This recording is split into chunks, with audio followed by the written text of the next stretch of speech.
thank you all for coming today and allowing me to speak to your group, and hopefully I'll say most things that are correct, at least a little bit more correct than some of the other sources you've been seeing recently in various television and other media outlets. And hopefully when we're done, we'll find that the truth is out there.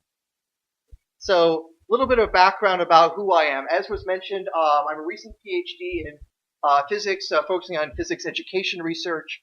So I should at least know a little bit about, the sort of physics we taught you at freshman year, and also about how we're supposed to do this and teach it as best as possible. I've also done a little bit of searching for aliens in a somewhat more professional fashion. I was an intern for the SETI Research Institute out in Mountain View, California for one summer, and I got to use the Allen telescope array they have there. Currently, it's a set of 42 dishes, 6 meters across, that are designed to try to pick up radio waves from potentially real civilizations well beyond our solar system. I didn't find any when I was there, and don't have been so far yet, but in time maybe that will change. And also, as mentioned, I've done a fair bit when it comes to history of science and interpretation of ancient texts, especially when it comes to more biblical matters. So I have a little bit better access to some of the sources that some of the other people on TV do. Now, to be fair, though, when it comes to our qualifications, that's a fairly low bar to walk over.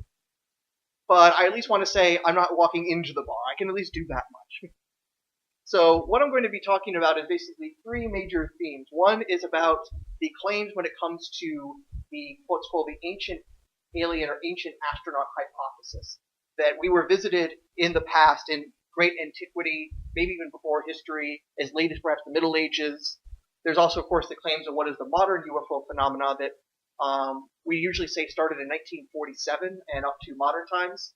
And I also want to talk about that a lot of these stories seem to be about a sort of confusion between fact and fiction, in particular some good and not so good fiction from the 20th century. So start off with then, I'm obviously not the first person to consider this stuff with any sort of depth. There's been a lot of great minds that have attempted to deal with this question. So I've just thrown up a few up here. Any photographs in particular that are obvious to you that you might be familiar with? All right, yeah, we got Carl Sagan and his famous turtleneck. Any other ones? Yes, Enrico Fermi. His colleagues would call him the Pope because he was infallible in his physics work. And he gave us what's called the Fermi paradox, which very simply is, if there are, aliens out there, where are they? Why haven't we seen them yet? That's obviously the very terse way to put it, but that's the sort of problem he points out.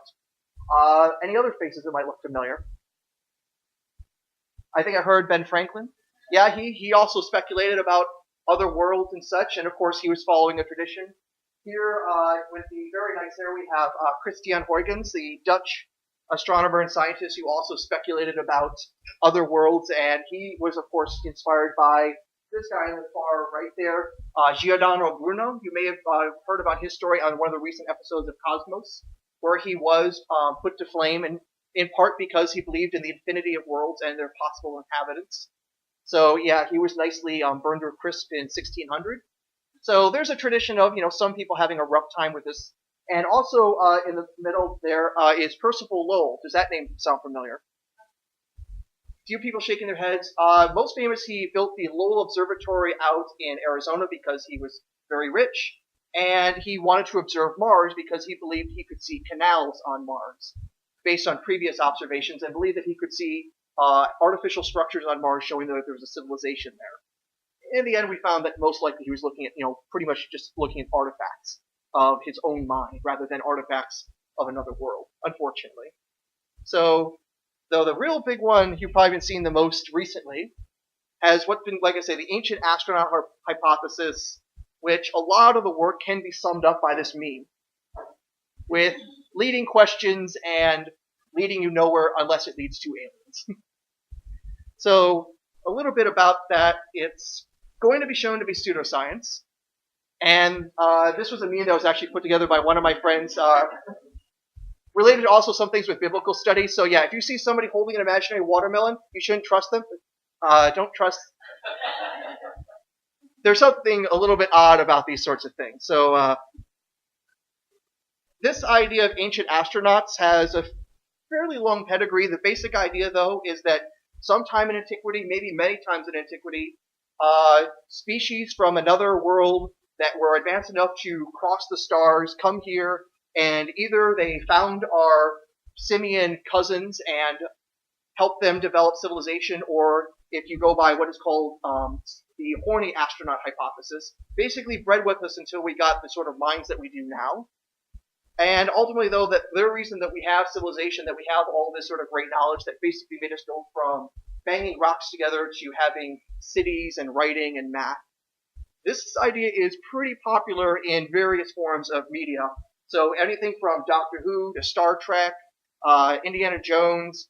The movie Prometheus was actually produced by Ridley Scott in part to promote the ancient alien hypothesis. And I just saw today that apparently HBO was going to be having a series come out called Pharaoh, which is about the Egyptians being helped by aliens. Yeah, and its executive producer there is Ridley Scott as well. So he's still trying to push that, and Prometheus 2, that sequel when it comes out, will also continue the whole advance of aliens did something to us in the deep past. But this idea has been in a lot of media throughout the 20th century, into the 21st century.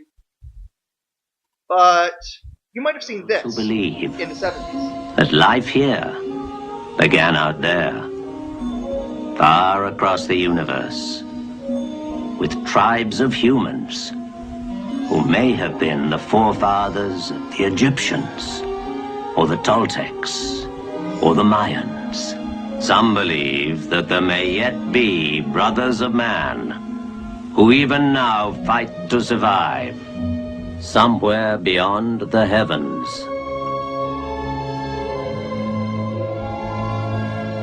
So that's how one TV show started almost all of its episodes back in the late 70s. Is that familiar to anyone? I see one person shaking their heads. It has become overused. But this particular clip, maybe of course you've seen the resurrected version back in 2005, but I'm replaying the clip from the opening to the original Battlestar Galactica, which is basically if you take Ancient Aliens, Star Wars, and Mormonism, put it together and put it on NBC, that's the original Battlestar Galactica. And serious about the Mormons thing too, actually. It's really pretty much Mormonism in space. That's another talk. Alright, so there's been a lot of that as media speculation and of course people promoting it more seriously, but let's also consider what is the plausibility. If we were to put some sort of prior probability to it, that we were visited in the past, that somehow influenced our ancestors in either our knowledge or our myths, how could we do that? So one possible precedent you could look at is see how ancients would find bones in the ground and believe that they were some sort of mythical creature. The best example is probably when Greeks and Romans would find mammoth bones and basically interpret that to not be an elephant, but basically a giant. And from what we can tell, because of various sources from antiquity, that it looks like they would find a mammoth bone and believe it was like, say, the femur of the hero Achilles or Hector or something like that. And so then they believed that, yeah, those heroes were gigantic. And this is promoted best by Adrienne Mayer in her book, The First Fossil Hunters. And basically it's, most classes are consistent with her in saying that, yeah, it looks like dinosaur bones and other megafauna bones influence these sorts of myths. Now, of course, to prove this hypothesis, though, the one thing that we have in the case of this, as opposed to aliens, is we have the actual bones. We know where those bones could be found, so we can put together a plausible picture. So if we were really going to say that aliens somehow influenced our myth, we would need to know something about aliens before we can say how they would be interpreted. And, of course, we have to say, how plausible is it they could even gotten here in the first place? So we have to think, well, what are the chances that there even is anything out there? The universe is very big. For some numbers, in our galaxy, there are about 400 billion stars. 400,000 million stars. The number of planets is probably much larger. In fact, recent computer simulations think that there might be more rogue planets. That is, planets that aren't orbiting a star, they're just shooting through the galaxy on their own. There might be more rogue planets than there are stars in the galaxy. And then the number of galaxies. There's about 100 billion galaxies in the observable universe. So the chances that we're completely alone in the entire observable universe becomes small when you consider all the different places it's possible for life to emerge. On the other hand, a really big universe means a really big universe to cross, to actually either detect a signal or bump into them, either in space or on other planets. So to do a few numbers, though, to show how difficult that might be. Consider you want to go to the nearest star to the Earth besides the Sun. You want to go to another solar system. The nearest one, that star, is called Proxima Centauri. It is approximately 4 light years away. So if you were going at the cosmic speed limit, an observer on Earth would measure you taking about 4 years to get there. Now, we don't have any ships that go the speed of light. The fastest thing we have ever launched into space to get to the outer solar system and beyond has been Voyager 1 and Voyager 2. And if they were going in the right direction, it would take them 70,000 years to get to the closest star. And they're not even going the right way. And this also assumes they don't bump into a rock or anything along the way. So, space is big. And if you want to get there, you need to go really fast. And even if you're going really fast, it takes a long time. To cross the galaxy, that's about 100,000 light years. So even at light speed, an observer would say you need 100,000 years to cross. Now, of course, you could say, well, if you're on the rocket ship, the effects of relativity will help. That person on Earth looking at the ship going across, if they can see their clocks, it'll look like they're going slower. So if we go a nice, really fast speed, let's say we could go 99% the speed of light, then we could start getting some relativistic effects. We can get there in a better time stream, and we don't have to have multi-generation ships just to get to the nearest star. But you're going to need a lot of fuel. You can't pick up the fuel along the way. You're going to have to build a rocket with all the fuel in it. And so if you want to basically go to a destination, stop, come back and stop again, because you don't want to just drift through the universe forever. There's some nice estimates that were already done back in the 50s. If we assumed 100% energy efficiency with the best possible energy mechanisms, one with fusion, one considering matter-antimatter collisions. And if you did that using what's called the relativistic rocket equation to figure out what's going to be the ratio between your fuel and your payload, it's pretty bad.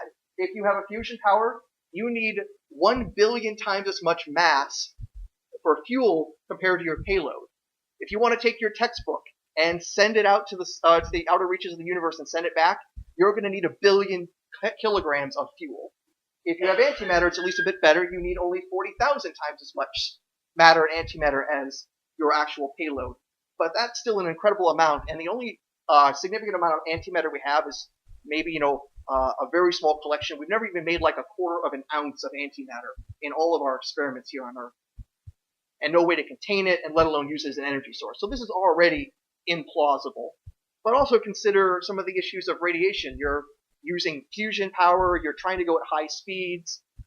In particular, every single charged particle in the galaxy you're going to go across, protons, electrons, are going to come at you with an energy of what we'd say is 6 giga-electron volts, the sort of energy you expect from a particle accelerator. So now you're going to travel through the universe at high speeds for several years, and you're going to be basically constantly radiated. So now you're going to need a giant lead shield. That's just, of course, from this cosmic stuff out there. Your own engines are going to be producing a lot of power, too. In this case, it's estimated to be about 10 to the 18th power watts, which is equivalent to all the radiative energy of the sun.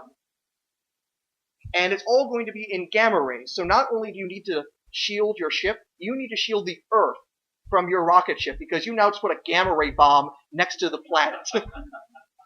So this is monstrously implausible. The only way you're going to get around this is if basically you could find a way around the laws of physics. So while that might somehow be theoretically possible with a new set of physical laws, we don't have it. You effectively still need to argue alien magic at this point. So prior probability of this being the case already kind of low, even if Scotty is on your side.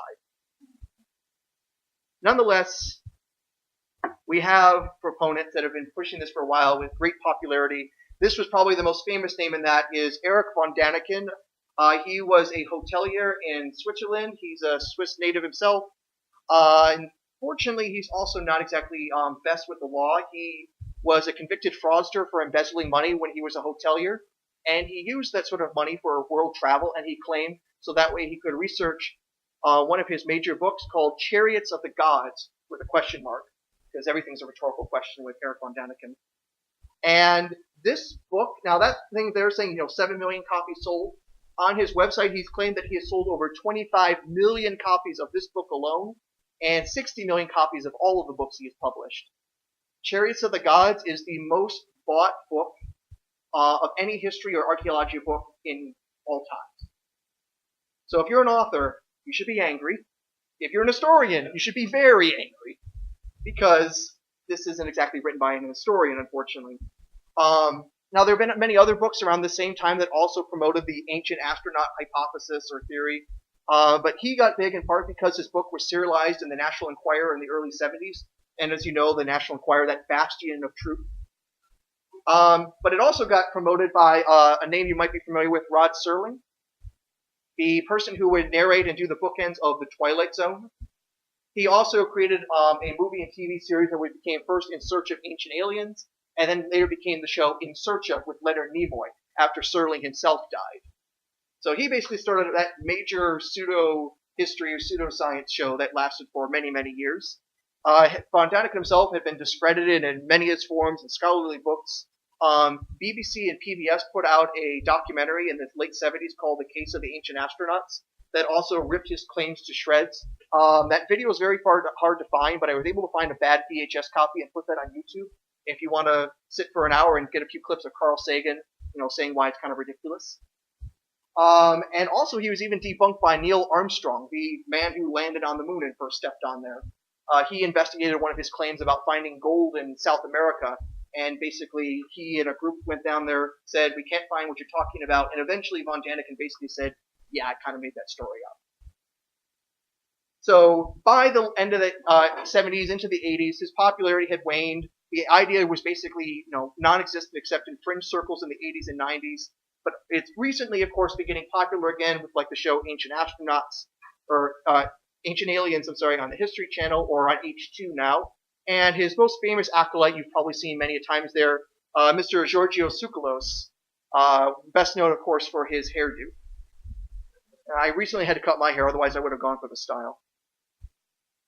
And his background, by the way, he has a BA in sports communication, if I remember correctly. So the sorts of claims that he's going to make, though, Von Däniken and many others that make appearances on Ancient Aliens, is they're going to, for example, look at the megalithic structures, these giant monuments made of stone, and say, well, they're all over the world, they're absolutely amazing, and there's no way these quote-unquote primitives in ancient times could have done this. They either were built by aliens or aliens somehow helped in the construction. The most famous example they're always going to point to is the pyramids of Giza in Egypt. They'll also point to various unusual artifacts or inscriptions that kind of look odd to you or me, but usually anthropologists will be able to interpret a little bit better. And also where they really try to shine is when they're interpreting various ancient myths and legends of the time and try to say, what looked absolutely crazy to us in our modern eyes now makes perfect sense once we realize aliens. So these are the sorts of claims they're going to go through, and I'm going to touch on just a few of them. So probably the biggest one I should go with is their biggest object that they make claims about, the pyramids of Giza. In particular, they say over and over again how it looks like, the Egyptians had, no noticeable monuments. They didn't have anything going for them, and all of a sudden, just bam, overnight, they're building pyramids. That's the sort of claim, and an anthropologist or archaeologist would be able to tell when some new group has come in and they've really changed things up, and there's this jump from the indigenous culture to something new. So is it the case that the pyramids just sprung out of nowhere? There were no antecedents. Well, there aren't any antecedents if you don't open your eyes. In fact, we can actually see a progression of the construction of pyramids from earlier burial sites to the famous ones we know over a period of centuries. So originally the pharaohs were basically just buried in the ground, sometimes also with their original bureaucrats. They stopped doing that when you have to change the bureaucracy every time a pharaoh dies. That's a bit inefficient. And later then they built a better structure called a mastaba. So just some sort of structure that's above the ground, but the pharaoh is then buried beneath. And then the idea is that, well, to make it a bit more impressive, if you start stacking mastabas on top of each other, and then you get the step pyramid form. Now, of course, that already is, an impressive step forward towards the true pyramid, but if you really want to make it look good, you want to fill in all those gaps. And so that was attempted in several different methods. Sometimes it didn't work out well, such as with the bent pyramid, where the angle actually changes as it was being constructed. And then finally we get to the grandiose Great Pyramids of Giza.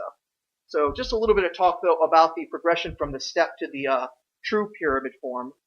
We actually see several of these being constructed during the reign of the pharaoh Sneferu. So these are pyramids that are being built at like the end of the third, the beginning of the fourth dynasty of Egypt.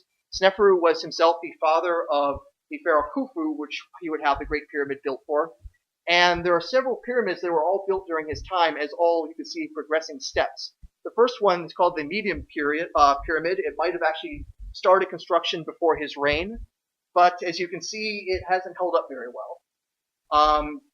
Archaeologists have argued back and forth if it actually collapsed during construction or later. But you can still see, though, that, for example, there are still some of these step features of it as it's layering up like that. But it was never completed. It was never completely used for anything. The architects already figured out this thing is going to collapse. We're getting out of here. We're not going to bury the pharaoh here. So they had to start over and try building another pyramid and try to do the construction better the next time. So in that case, though, things didn't work that much better. Along the way, when they were constructing what is now called the Bent Pyramid, that they could notice that on the inside the structure was cracking. The sand was settling differently, so it was not settling nice and flat because they just put the stones right on the sand and then the sand moved away. And also, they tried fixing it halfway by just changing the angle so that way it was a little bit easier on the core of the pyramid. So that's why it has that bend when they changed the angle of construction. Well, Sneferu wasn't going to keep his body in that pyramid, so they tried building another one. And this one finally is actually working well. They build a proper foundation 7 feet thick below it in the sands, and then they build what is called the Red Pyramid. And because of graffiti, we also know when a lot of these pyramids were built. I put up here, for example, the Medium Pyramid, where there's some graffiti that shows it being built during the 17th year of Sneferu's reign. The Red Pyramid seems to have been built in his 30th year of reign, and took about a decade or so to complete. So here we can see in this one reign, over a period of decades, attempt after attempt to actually get this thing right. And it looks more like what humans are doing, just piling rocks on top of each other and not knowing what's going to happen until things start falling down. And all this is finally done, though, before Khufu comes along and then has built the Great Pyramid, which was the tallest structure in the world until the Eiffel Tower in the 19th century. So it had a pretty good long reign. And there's several features that let us know that this was the pyramid of Khufu rather than another pharaoh, or if it was built by aliens or Atlanteans 10,000 years ago, because that gets claimed too. There are several things. For example, there are historical sources. The Greek historian Herodotus said that it was the pyramid of Khufu, or in Greek it was Cheops. Local traditions for a long time called the pyramid the Horizon of Khufu. Dating methods of the work sites, we can use either carbon-14 or archaeological context, puts it in the time of Khufu. We can also look at what are these little shafts built into the pyramid that have apparently a symbolic purpose, that they are designed to point at certain stars in the night sky. In particular, like the star Sirius, which is very important in Egyptian religion. It tells them basically when the Nile will be flooding based on when it rises above the sun, and that's very important for their agricultural purposes. The North Stars as well, very important. But the reason this helps us date the pyramid is because of the effective precession of the equinoxes. The Earth not only is spinning on its axis, but the axis is what we say is precessing, much like the axis of a top. And it has a period of about 26,000 years. And using that, we can then basically backdate when those shafts were properly pointing at major stars, and again, gives us the same sort of time period. Lastly, inside the Great Pyramid, in a few places that were only discovered, for example, in the 19th century, when they dynamited their way into some of these rooms, 19th century archaeology wasn't very good. They were literally blowing up the place to try to find things. No archaeologist would do that today. But in one of those retaining wall rooms, they actually found this graffiti left by the workers that includes the cartouche of Khufu. So this was left by a work group called the Friends of Khufu, and it was put in such and such year in his reign. So we pretty much know who built it, and we also know why it was built. From the archaeological context and the history of it, these things were built as tombs for the Egyptian pharaohs, and there's nothing that suggests anything alien about it. On the other hand, though, that's not the only pyramids in the world. Many have been pointing out the fact that there are pyramids on just about every continent that humans have civilized. that have, built great things, whether we're talking about Mesoamerica, if we're talking about Europe, Africa, Asia. We find these sorts of pyramids all over the place. Now, the thing is, though, all these pyramids do have different designs and different functions. So, again, the Egyptian pyramids were designed as tombs. The Aztec or Maya pyramids were built more for presentations when they're doing their, unfortunately, terrible human sacrifice ritual, so that way everyone can see. The ziggurat designs of the Babylonians were, again, more for religious, cultic purposes, rather than just burying people. But also, there's a big time gap between all these different designs. So there was about 3,000 years of time between the Aztec pyramids and the Egyptian pyramids. It's hardly built all by the same group of people, and with all these very different designs. And there's also one simple reason, though, why you actually find pyramid shapes all over the world. Before you actually have reinforcing metals like iron or steel, there's only one large structure you can build, a sloping pile. So that's the only way you can actually build anything that's really big. So everyone's hitting on the same design, and of course if they don't have the slope of it right, then it ends up collapsing as it did on the Egyptians several times. So it's not that mysterious to archaeologists. One feature, though, that might be a little bit interesting, though, is, of course, considering the size of them and the stonework, these are pretty big rocks. For the Great Pyramid, the average stone has a weight of about 2.5 tons. So that's a considerable amount of load. But I want to show you something a little bit more remarkable. These are some of these stones at the site of Baalbek, or Heliopolis, in modern-day Syria, a bit north of Damascus. These stones here in particular are what we call the trilithon. There are 3 of these very large stones. Those are people right up there for comparison in these black and white pictures. These stones have a mass of about 800 metric tons, or a weight of about, a little bit more than 800 normal tons. And there's no plausible way that anyone could think of how these things could have been lifted up into place by normal people. It was estimated that if you wanted to do that, you would need about 40,000 workers to lift one of these stones into place, and to show from another angle their location, how they're above the ground a considerable distance. And there's just no way you can get 40,000 people to organize in such a way to put that into place. It would just be a logistics disaster. So how the heck did this work out? Go for it. Did they have some kind of system of, not levers in place, but like sticks that they had, where levers, I guess, is the right way to do it. Levers, okay. Where they'd stick the sticks underneath it and then pull them downward over some kind of fulcrum. Okay. Right, so yeah, if you use levers, and the way that Archimedes put it, give me a lever long enough and I'll move the world. That's a pretty big lever, of course. And of course you will have material limitations on like the sort of wood you're going to use. So it's really going to be hard, though, to lift it up, this sort of distance above the ground into place. So leverage really won't do that. Yes. Ramps, okay.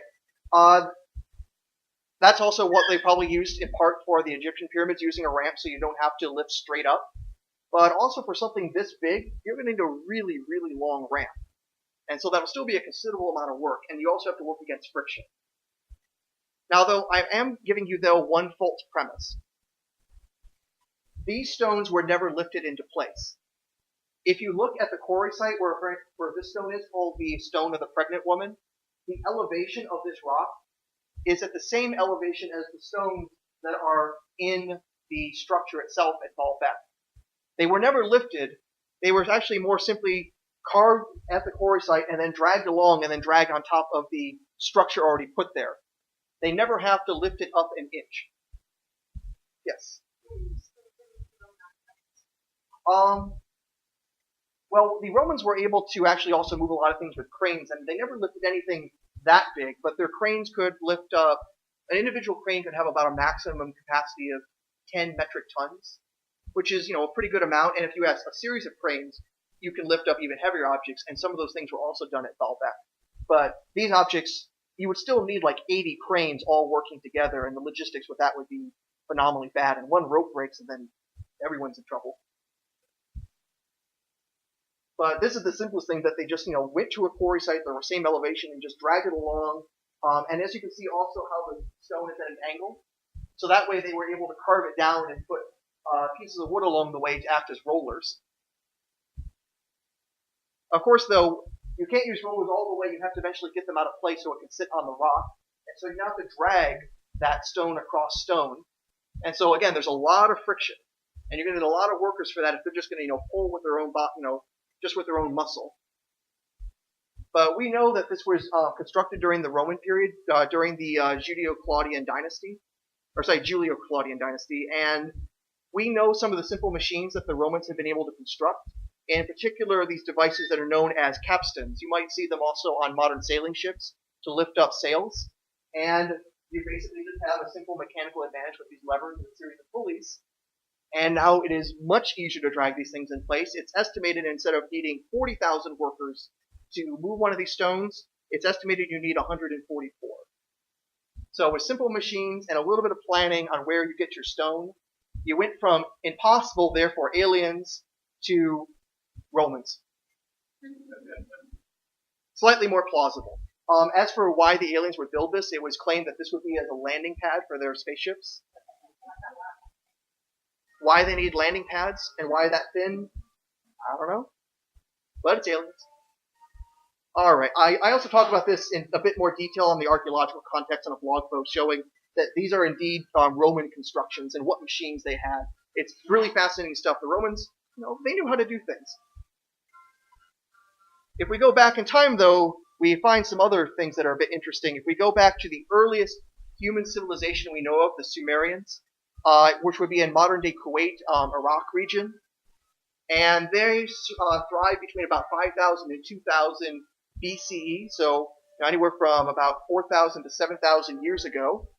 And they were pretty innovative. Not only did they found civilization by having proper cities, they had the first writing that we know of, they had some mathematics, laws, innovations with the wheel, and it is claimed by this man here, Zechariah Sitchin, recently deceased, that he was able to translate the Sumerian texts and show that they had a rather different solar system than the one we know. And in particular, he was looking at this seal that he's blown up to be a bit larger in size, and looking at the star pattern on there and claiming that this was our solar system with 12 planets. We, of course, only know of, 9 or 8 now.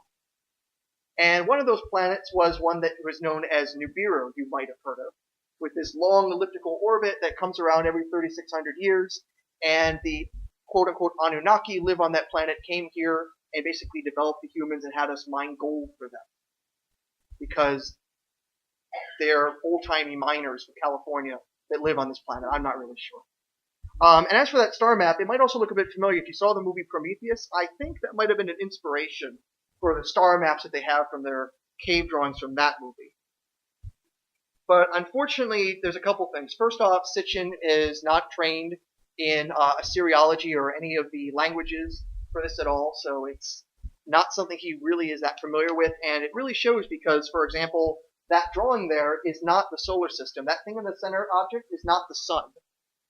It's not the iconography used for the sun. That's the iconography used for a normal star. Next to it is the iconography that we see used by the Sumerians, the Babylonians, the Assyrians.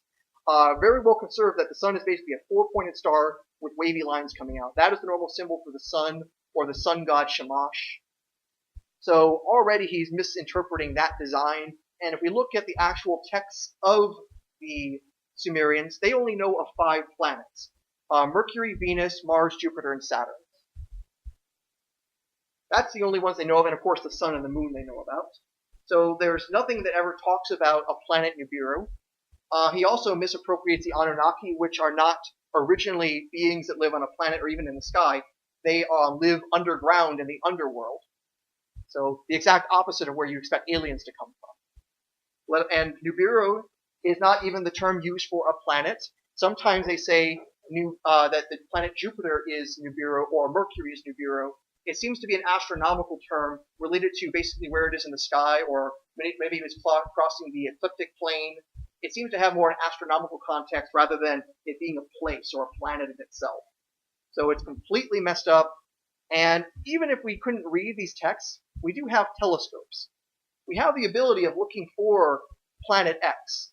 And we haven't found any sort of large trans-Neptunian planets out there that have these sort of weird elliptical orbits. And if it did, and it was supposed to come really close to the Earth, as Sitchin says, that would really mess up the orbit of the Earth around the Sun.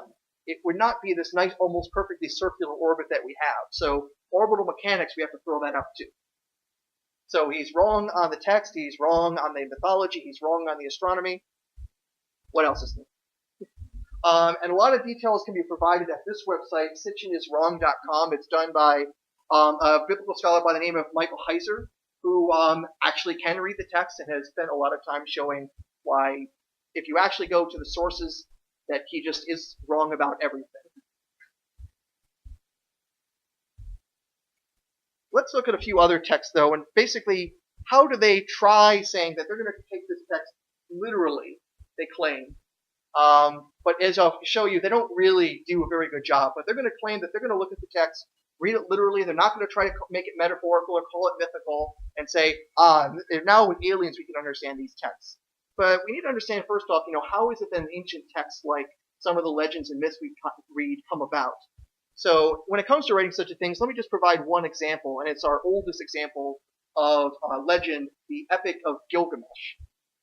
It's the oldest great piece of literature we have, talking about the great king of Uruk, who has a friend in Enkidu, and when he dies, Gilgamesh becomes extremely distraught and then wants to find immortality, goes on an adventure, discovers the flood myth that becomes the Noah's flood, and later.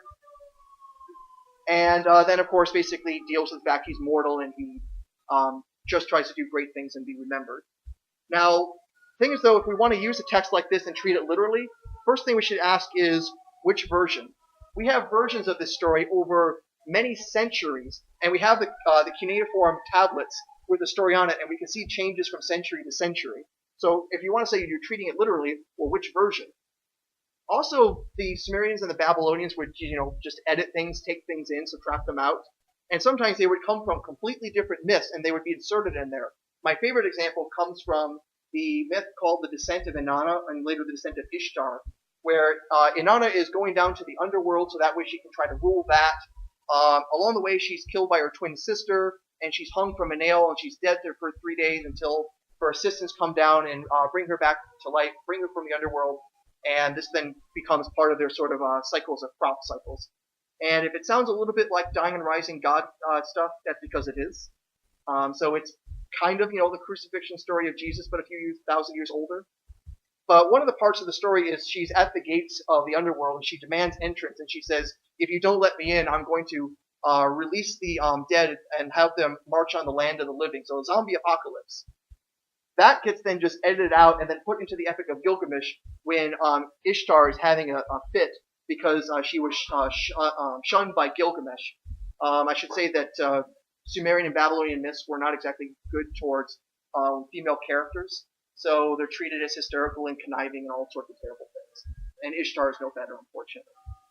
So that sort of thing. They moved a zombie apocalypse, or claim of having one, from one myth to another. So which version are we supposed to believe now? Myths were designed to be changed on purpose. So taking them literally is a very weird thing. And of course, that's if you even were trying to read the original text. Very often, though, ancient astronaut theorists are very bad at actually going to an original source. They just go by what some secondary or tertiary source happens to say about them. Really bad example I can provide is the claim that there are nuclear weapons being used in the Mahabharata. Now, that might sound a bit interesting. If you found evidence of nuclear war in ancient India, that would be a sign of something, a little out of this world, since we've only had nuclear power since the 1940s. But that's only if you used copies of bad translations based on loose translations based on bad editing practices. The oldest translations that most of them use are based on what was done by a couple of Frenchmen in the 60s, who basically took one part of the myth, put it next to another, and then put an ellipsis to let you know that there's like 20 pages in between these two. And when you actually then try digging and figuring out what those original sources were, which is really hard to do because, again, they're really bad at citing sources, that you really find that what they're talking about there is lightning bolt arrows by one of the gods. Not nuclear weapons. There's nothing about bombs. There's nothing about radiation poisoning, as people claim. It's based on pretty much bad translations and special pleading. And again, they almost never deal with this because they almost never go back to the original Mahabharata in any proper language, whether a good English translation or the original text. And this happens over and over again, and it's pretty bad. And of course, even if we were to allow for the fact that, maybe some of these things are historical, we still need to be careful. I mean, we know, for example, some things the ancients wrote were straight up fiction. They had novels back then, just like we do today. You would think it'd be a bit weird if in 1,000 years from now, an archaeologist digs up one of the novels of Stephanie Meyer and thinks that we actually had issues with vampires and werewolves that take their shirts off all the time. Probably not. I don't think so. And a really good example from ancient times is Lucian's. It's called True History or True Story. And basically he lets on that the whole thing is satirical when he says, I'll let you know one thing, that I'm a liar about everything, and then he's claiming everything is true. It includes a ship that goes out to the Atlantic Ocean, finds an island with rivers of wine and tree women who then grab the men and turn them into trees as well. They try getting away, and a water spout shoots them into space. They land on the moon, where there's already a king there who is himself a Greek, who is trying to declare war on the sun, and there's a giant battle in space that includes spiders the size of islands, and cabbage people, and all sorts of other weird things. I hope people will look at that and say, yeah, that's just a silly story, rather than, trying to, figure out, well, which alien was the giant spider that was connecting spiderweb from Venus to the moon. So, yeah, we have to realize that, yeah, sometimes they actually do tell us tall tales because they like to tell stories just like we do. And sometimes they would also take their myths, even very important myths, and change them. One process is known as euhemerization, where you basically take your god and you take them from a celestial location and now say that they're really earth-based beings. They might have been a great king or something like that. The Greeks did that with the stories of Isis and Osiris, and then put them in a context where they were just kings and queens living on the Nile River rather than actual gods. And again, if we want to take, ancient sources literally, well, which version do we take literally? The one where Osiris is a king or Osiris is a god? That becomes a little bit difficult. And even if we stick with just the histories, the ones that, claim they're just doing proper history, they're not necessarily the greatest. We get contradictory reports on, for example, if Nero burned down Rome. Some sources claim that he was there and he lit things up. Other sources say he wasn't even in Rome at the time of the Great Fire of 64 AD. How do you know which one is right if you take them both literally? It's like we have to actually take them critically, like how real historians do this. And of course, sometimes they have really bad sources. Herodotus tells us about stories of giant gold-digging ants out in India. For just one example, he talks about armor coming to life and fighting off the Persian army from the oracle at Delphi. Sometimes they have bad sources. And sometimes they make things up, even the good historians. So, for example, here I mentioned Thucydides, who we consider as like one of the best historians in classical antiquity, telling us about the story of the war between Athens and Sparta and their allies. And he tells us straight out, all the speeches here, I don't necessarily have good sources, so I pretty much make up what I think they ought to have said. So, I mean, it's really beautiful rhetoric, and a lot of students in antiquity read Thucydides not for history, but learning rhetorical strategies. But he, like I said, he's making up the stories, or the speeches, and other things, so, and that's our best historian of that period. Everything else is kind of downhill. And other times they'll also take a novel and get confused and think it's history. And let me just provide one example that I've studied quite a bit when it comes to ancient stories. This one has a nice little biblical pedigree, the stories and explanations for the Star of Bethlehem. This is supposed to be the story where wise men come from the east, they're led by a star to baby Jesus in a manger in Bethlehem, and this star seems to supernaturally guide them to that location. There's been many attempts by astronomers to try to explain this with comets or meteors or planets. They don't really work. Strangely enough, it's the ancient astronaut theorists who actually read the text correctly in this case. So this is their best shot, really, where they actually go to the original source and they actually interpret what it says pretty much correctly. And then they come to the conclusion, alien spacecraft. But is that really the best explanation? We have to ask the question, well, what are we even dealing with here? And I can show that it is demonstrably a fictitious work through and through. Let me just provide one example of things. When we focus on the wise men, or what are called the Magi in the original text, these are Persian priests of the Zoroastrian faith, and according to most, they figured that the Magi were using astrology to understand what the star meant, so they knew why they're following it and who they're looking for. Problem is, from our historical sources, we actually know at this time, it wasn't until centuries later that they actually would do astrology. They weren't astrologers at the time of Jesus' birth. Not until you go maybe 300-400 years later did they start getting into it. Also, the show where this is mentioned of Ancient Aliens, they also say how the Magi were actually taught things by the aliens, including magic and astrology. The aliens are teaching people astrology. Something that we know doesn't work. Go home, aliens. You're drunk. We don't need you here. So if the aliens are coming along and giving us things that we know are wrong, there is something wrong with this hypothesis.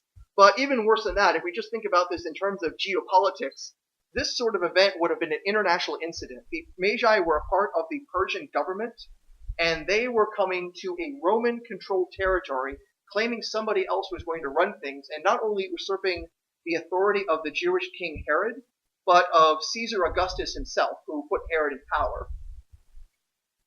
This would be like the Soviet Union in the 1980s sending diplomats to Puerto Rico and establishing a new governor there that wasn't friendly to America. Yeah, that would at least make it to CNN, if not start an all-out war. So the fact that there are no other sources that even mention the story, independent of the Gospel of Matthew where this comes from, we know this could not have happened. This would have been all over the news, or the equivalent of news then. And I also showed that this thing is ultimately based on symbolic storytelling. Its very genre better fits that of the fictions of the time.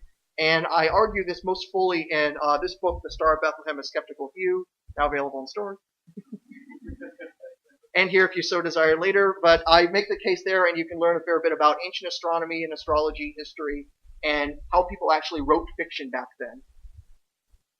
In other words, I can do better than what ancient aliens people do. On the other hand, though, if instead of looking at ancient sources, I want to provide this quote from a modern source from the early 20th century. This is an interesting story. Go ahead and give this a quick read. And tell me if it strikes you as familiar.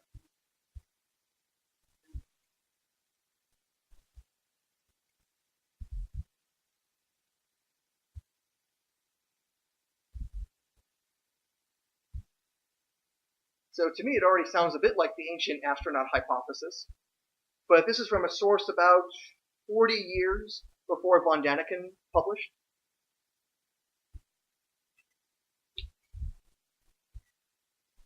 I think I heard the name. Yes. This is a quote from the Call of Cthulhu. Yes. So in fact, this has been argued that in fact there is a very deep relationship with the literature of H.P. Lovecraft, the famous Rhode Island horror writer of the early 20th century. And he was actually, in this sort of story and others, lambasting another sort of ancient astronaut thing called Theosophy, which I'm not going to get into so much here. But the case is really well made by, in this book, by Jason Colavito, along with his work on his website, arguing that basically people were using Lovecraft not as just inspiration, but almost to some degree as a source for the ancient astronaut hypothesis. A little bit of the details for that. So Lovecraft's big writings related to the Cthulhu mythos gets published in the 1920s and 30s. The Call of Cthulhu being one part of it. Another big one is At the Mountains of Madness in 1931, which, by the way, was also used as kind of like the premise for the movie Alien, the Ridley Scott movie. That was pretty much like the first proper Lovecraftian major film that was put out. And it's based largely on At the Mountains of Madness. While his works were, selling okay in his life, it really only took off after he died, as it is with most authors, unfortunately.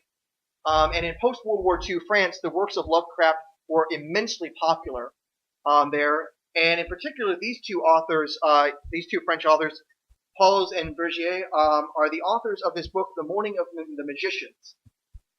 there they basically are kind of like doing a bunch of like New Age religion-y stuff and interpreting ancient things and arguing that a lot of our culture was inspired by aliens from another world.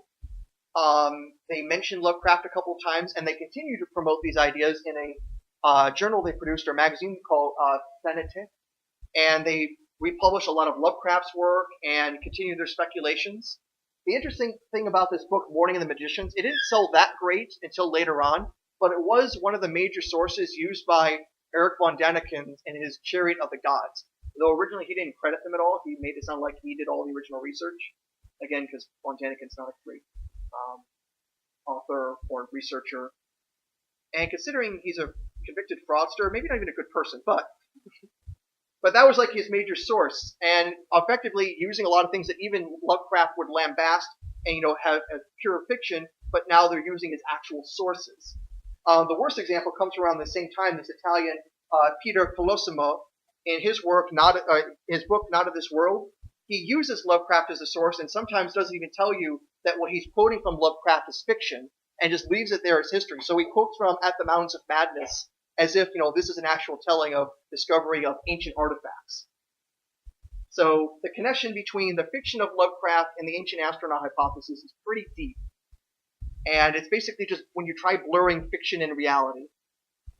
So we have to wonder then, of course, why is it that this stuff is even so believed? What sorts of things would make you think why people would latch onto this so much? The interesting thing is there's also a bit of a religious component to it. So in many ways, the ancient astronaut hypothesis is pretty much euhemerizing religion. You take these old myths, you don't believe them anymore because of the supernatural, but using aliens, now it seems plausible. Funny thing, though, is actually a lot of this stuff was first developed as Soviet propaganda against religion, saying, oh, you weren't worshipping gods, you were worshipping spacemen.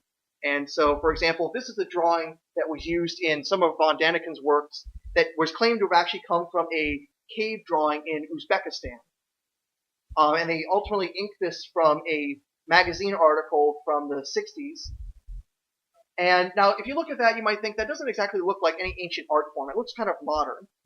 And you'd be right, because there's the artist's name right down there. But they used that as an ancient painting. But this was ultimately part of Soviet propaganda. But that was pretty much dropped. And now you have people, for example, I cite here Barry Downing, Reverend Barry Downing, and he has a doctoral degree in theology, and argues that, the Old New Testament is pretty much all about aliens. With one exception, though. Throughout Ancient Aliens, the show, through all the books, they never seem to touch Jesus. He's still actually the Son of God, and he's still, all awesome, and he also came back from the dead. So everything else, the Hindu gods, the Greek gods, etc., those are all aliens. But there is still the God Almighty, and Jesus is his son. A lot of these folks are still actually conservative Christians. Von Däniken calls himself a Christian. Jason Martell is a face you'll see a lot of Ancient Aliens. Not only does he call himself a Christian, but he's also an entrepreneur, made a lot of money off websites. One of them was GodTube, if you're familiar with that. He's one of the founders of GodTube. So a lot of this is basically taking the ancient religions, but now making them believable again. The supernatural doesn't block you from believing them anymore. There's also this sort of like esoteric in-group sort of thinking, so you can say, you're the ones in the know, you're the ones with the knowledge, and you're the ones that are special. And also, this is in part to try to make it so we have a golden past and a potentially golden millennial sort of future. That this is a way of trying to protect our modern values and say that they were brought upon us, inspired to us by these higher beings of sorts. So that way that we can actually fight against what we think is trying to tear apart the modern world. It shows in many ways that there's this sort of, cultural positioning, the saying what you're superior. You keep saying, how these ancient primitives, they couldn't possibly have done that. The primitives couldn't have built X or Y. Though strangely, almost all the things they say couldn't have been built by X or Y were built by non-white people. They never almost mention anything in Europe.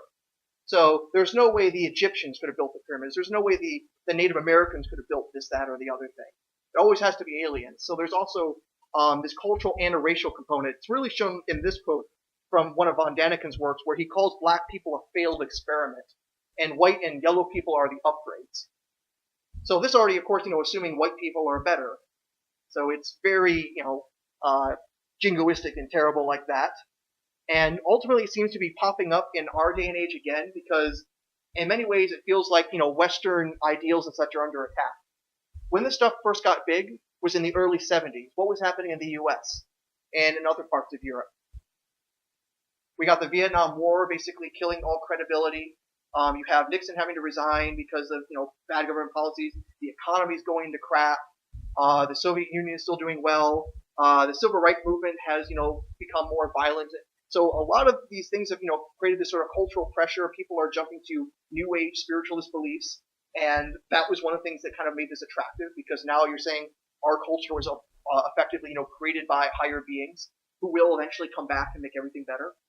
And now it's popped up again here, because again, towards the end of the 2000s, what things are going on? The economy's gone to crap because of the debacles of Wall Street. The Iraq War has again eroded away government authority and authority of the elites. It looks like, again, the elites have failed us. And now we can try to make sense of this again as saying that really it's all about aliens.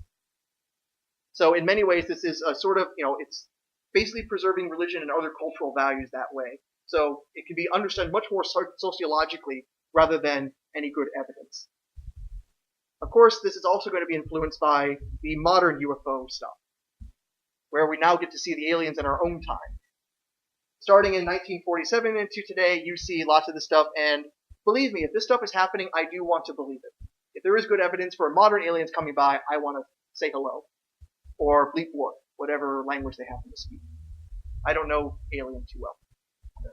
So, you've probably seen these sort of categorizations of close encounters. Usually you hear close encounters of the third kind. That's specifically if you actually see the creatures themselves. First kind is basically you're just seeing the craft that they're supposed to be coming around and close enough that you can tell it's a ship. Second kind, if it leaves some sort of effects, maybe they're crop circles or a bad sunburn, some people claim. And then there's also abductions and even conscious contact with them, like sort of telepathy with the aliens. That these are all sort of things that have been claimed of various sorts to show that there are aliens around. And I want to provide one example that I actually had a close encounter of the first kind not too distantly. This was just about a month ago back in my hometown, or I shouldn't say hometown, but where I've been living in Columbus. And I was looking west after I parked my car. I was looking up at the sky. I like astronomy, so I looked at the stars. And I see this particularly bright light moving across the sky kind of slowly, so I figured it's a satellite. I've seen satellite move across the sky before. But I had to keep looking because this was the brightest satellite I had ever seen. This was quite impressive. And then all of a sudden it looked like it was slowing down, and then it stopped in place. And I realized there's no way a satellite can do that. A plane can't do that. I was kind of at a loss. What in the world could this possibly have been? So I'm looking west in early evening of just this last March. What do you think I might have been seeing? The entire government? Obama's very directly watching. Good guess, but not quite that planet.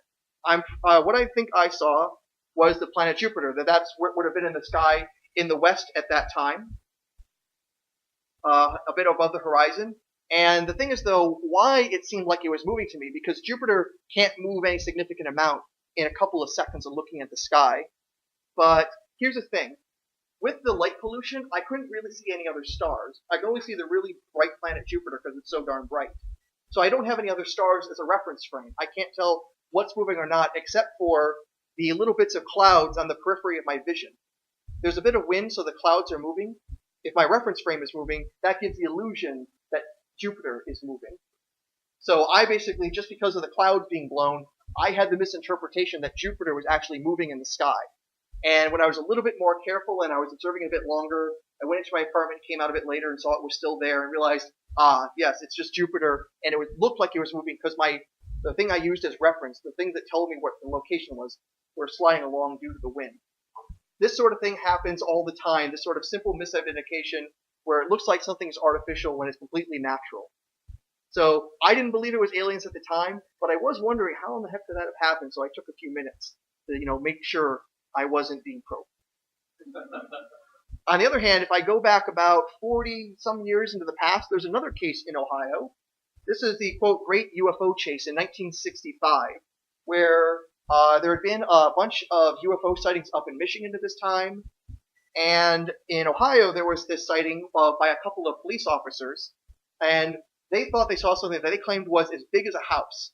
And they got in their cruisers and they chased after this thing, and they were driving all the way from Ohio into Pennsylvania, sometimes going over 100 miles per hour. Based on the reports, we can tell what sort of path they took, going about 115 degrees southeast. And again, in this case, it looks like for the most part what they were chasing was the planet Venus, which was in that direction of the sky on that day and at that time. And now, of course, they said, well, it was as big as a house. The thing is, though, how do you know how big something is when you're just looking at it? To know that, you have to know how far away it is. If you want to know how far away something is just by looking at it, you need to know how big it is. If you know neither the distance nor the size, you have two unknowns in your equation, and you can't actually solve it. So you're just basically interpreting that into your own mind and guessing how big the object is. In actual fact, Venus is much, much bigger than a house. It's about the same size as the Earth, in fact. And also it has the weird effect because it's so far away, if you move your vehicle, it doesn't look like it moves in the sky. So, the cops, hopefully, they have to go really fast just to feel like they're keeping up with this star. So it's just a simple misidentification, and unfortunately, the Air Force didn't exactly treat the report very well, and they tried browbeating these cops into stop talking about this, and were not very good in their own explanations. Fortunately, the best look at this is from this book, UFO Sightings: The Evidence by Robert Sheeper. He's a really good source. He's probably like the biggest go-to guy when it comes to skeptically examining UFO claims of all sorts. Now, of course, what we probably really care about is seeing those darn aliens. I want an alien. If I was to see an alien, what would an alien look like, do you think? Little green man. Little green man. Okay. All right, so yeah, that's one example. So kind of the bulbous head, round eyes, maybe kind of folding back around the head a little bit. Very little facial features or ears. Tend to be short. That's the sort of description we normally think of aliens. I would think of it as more like a microbial something, or something like underwater, like an ocean creature, or something. Nothing that has like arms and legs and stuff. That's probably the most likely form of life that exists out there. Something like a bacteria, or even more primitive than that. But we are assuming that these are creatures that could build ships and travel here. And bacteria, I'd be really impressed to see that if bacteria did that, if they could produce some sort of intelligent colony, but we don't know that yet. But what you guys described, what you drew up on the backboard there, is the common description of an ET in modern times. This is an interesting timeline of close encounters of the third kind throughout the decades, starting in the 1940s. And you see whole lots of different characters, and you really only see that sort of bulbous-headed alien starting in the 1960s here, where I mentioned here the Barney and Betty Hill abductions, and you get all sorts of other ones. So like this three-eyed giant was seen by a couple of children in the Soviet Union. There's the Mothman that I think was turned into a bad Nicolas Cage movie. Almost certainly that was an owl. But later on, though, you see that it looks like those contactees are now seeing more of the traditional alien form sometime in the late 80s, early 90s. But before then, there's a lot of jitter with all these other species popping around. So either there's an entire zoo of aliens coming at us, or there's something a little bit weirder. But I want to focus in particular on the traditional aliens that you know, and they ultimately came from what are known as the Hill abductions of Barney and Betty Hill. They alleged that they were abducted after a trip coming back from Canada in 1961. They didn't really figure out what was going on, or believe they didn't figure out what was going on, until they went under hypnosis and regressive therapy in 1964. And in those reports provided, that they said that their car was stopped, they were taken aboard the alien craft, that they were probed by the aliens, including in their sex organs, that they communicated with the aliens without words, that they used telepathy, or what they called thought transference. And they also gave descriptions of the aliens that we're a bit familiar with, the bulbous head, wraparound eyes. Barney Hill described them as having these black suits. He described them as Nazis. And these are the sorts of drawings that he produced of them. The first one he drew early on in his sessions, and then later those chalk drawings were like some years later. So these are the sorts of drawings that Barney Hill provided from his experience. Now the interesting thing is, when I look at these pictures, they're a little bit reminiscent of these characters from a television show called The Outer Limits. They come from episodes that were shown in 1964. Let me go into a little bit of detail. So I'm focusing here on the testimony of Barney Hill in his hypnosis session. He went and did these sessions in February 22nd, 1964. And these episodes of The Outer Limits that were shown on, I believe it was NBC at the time. The first one, called The Bolero Shield, was aired on February 10th, 1964, a mere 12 days before his session. And they had this sort of alien looking there, which, kind of matches a few of the details. They call the Bifrost alien because it traveled here on a rainbow. Actually, it's the same sort of Bifrost thing that you've seen in the recent Thor movies. So, Thor had a precedent. But the alien isn't a perfect match. He's not really mean. He's peaceful here. He talks normal like this. But the next week, and the next episode of The Outer Limits is an episode called The Children of Spider County, a mere 5 days before Barney's hypnosis session. And this is the sort of alien creature they have. And again, the kind of bulbous head, the wraparound eyes, the black suit. This creature would sometimes communicate without using its mouth at all. The eyes would sometimes glow and control people. So it seems to fit that, and there also might be a little bit more to it. One detail that might also stand out to Barney Hill was the fact that this alien here was kind of a half-human, half-alien, and had fallen in love with a white woman in Spider County. This might have caught Barney and held on to him a little bit more emotionally because Barney and Betty Hill were an interracial couple in the 1960s. Even in New England, this isn't exactly approved of by most people. So that creates, a sort of tension, and this might have stood out more to him as well, not to mention the physical description of the alien and what was going on. And again, this is a mere days before his hypnosis session, where his imagination is probably allowed to run wild and connect these sorts of things together. Also, if we go back, there was another episode called The Invisibles that was a week before the Bolero Shield one, and that one had an abduction and a person having basically surgical experiments on their body by the abducting aliens. So it seems like if Barney Hill watched TV, and if he watched sci-fi, there's a good source of where his ideas came from, and then inspired many other tales. So it seems like when we have these abduction cases, very often we see that there's problems with them. So when it comes to eyewitness testimony about alien abductions, they've been shown to be very, very poor. They're highly suspect. Even if we had lots of people see an alien spaceship, we might have to be skeptical because there's precedent that even people in large numbers will be wrong about things. For example, there was the miracle of sun, where the Lady of Fatima was supposed to have created this miracle of the sun moving around and dancing in the sky, seen by over 10,000 people at once.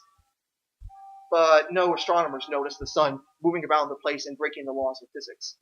It seemed to be just a more localized phenomenon, or even just expectations of the crowd. So we know even if a lot of people think they see something miraculous or alien, we need to be a bit careful. Even videos and pictures now, unfortunately, are suspect.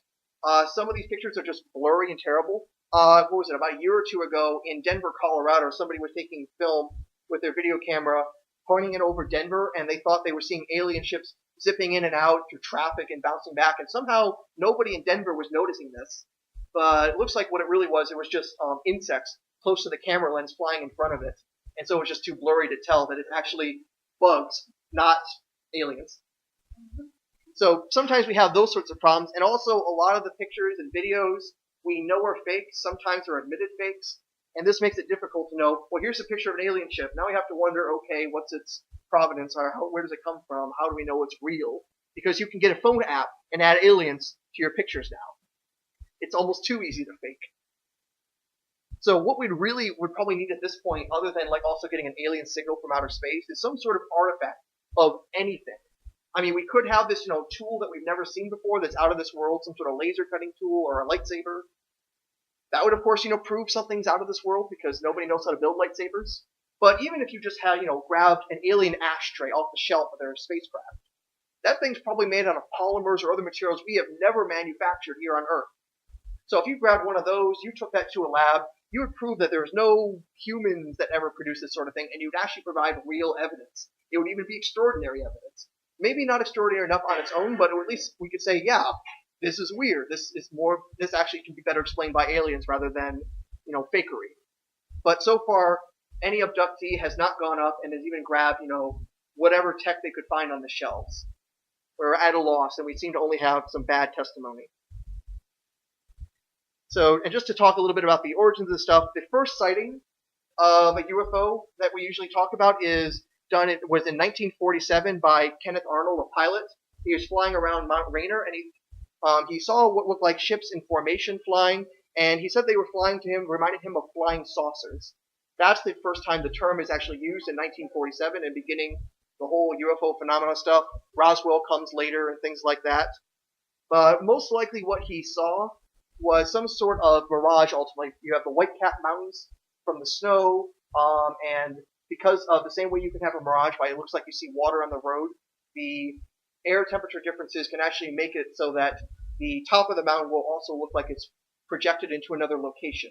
And so a reflection or a mirage of that sort could probably account for what he saw, as opposed to aliens flying in formation that only he saw and nobody else, or were seen on radar or anything like that. And also a lot of the things that people think might be alien spaceships are just astronomical objects. Like I said, I got a bit confused looking at Jupiter, and I do astronomy. I used to work at a planetarium. But most of us, we live in cities, so we have bad light pollution. We can barely see the sky. We don't use the sky as a calendar like we used to. If you were a farmer in antiquity, you needed to know the stars, because that would tell you when to plant, when to harvest. If you were, you could also use the moon to know when your periods were coming and things like that. If you want to know what time it is, you would look at the stars. Nowadays, I know what time it is. I don't need the stars anymore. So when we look up, we can easily misidentify things, even if we are pretty good at it. One UFO encounter also as well from a famous person, you might have heard Jimmy Carter had seen a UFO, I believe, before his presidency. Most likely it was Venus, but he still doesn't know what it was. But the way he was describing it, the location he was describing it, probably Venus. And also there is a bunch of conspiratorial thinking that backs us up. So pretty much anyone says Area 51, you know to walk away. There is an Area 51, but there's probably not any aliens there, just some interesting government projects. And there's also, it seems that a lot of the alien stuff is pretty much trying to produce a little new age religion. UFO cults were already popping up early on in the 1950s, such as by George Adamansky, where he said he was a contactee with aliens from Venus who looked like white men and women, because that's the norm. People from Venus are white. Just deal with it. I mean, of course, now we know people can't be there because of the intense pressures and temperatures on the surface that would melt lead. But minus that. And also, again, it seems like, you're taking those gods, demons, angels of the past and now reimagining them as aliens. So now you can actually, feel some sort of connection with these ancient myths. And when I say euhemerizing these sort of things, this especially comes up with the Bible. I'm going to show you just this one slide from a talk recently at a UFO conference in New Jersey. You might have seen this on another website. It's a lot of concentrated biblical crazy. So it's talking about the Nephilim, the giants that are mentioned in Genesis 6. It mentions this Mount Hermon, which is apparently where the Nephilim were supposed to have come and descended from the sky. It's mentioned in the book of Enoch, the Watchers, that, how many of you have seen the new Noah movie? About a handful. So the Watchers that it mentions there that become rock people, that's ultimately from that sort of tradition, but that they were rocks is Aronofsky's own interpretation. But nonetheless, the angels descend, and they descend at Mount Hermon, and apparently now they descend at Roswell. So taking these gods and angels and turning them into aliens again. So this seems, again, a lot to try to just, protect tradition. So I'm just going to end by leaving all these, I think, are useful sources. Jason Colavito in his book and blog site has done a huge amount of work showing the fictitious origins a lot with the ancient alien stuff. Robert Schieffer concentrating on the modern UFO phenomenon. Michael Heiser, he has done a lot related to theology and aliens. When it comes to Zecharia Sitchin and claims about the Sumerians and aliens. He's a very good source. He's a conservative Christian, but he's very spot on pretty much everything when it comes to debunking these alien guys. And also there's this really good podcast called Exposing Pseudo-Astronomy by Stuart Robbins, and also has been debunking a lot of stuff about Planet X and other things. And I also have to promote myself because I was on this podcast once as well. So that's everything I wanted to talk about, unless you have another 6 hours. Thank you.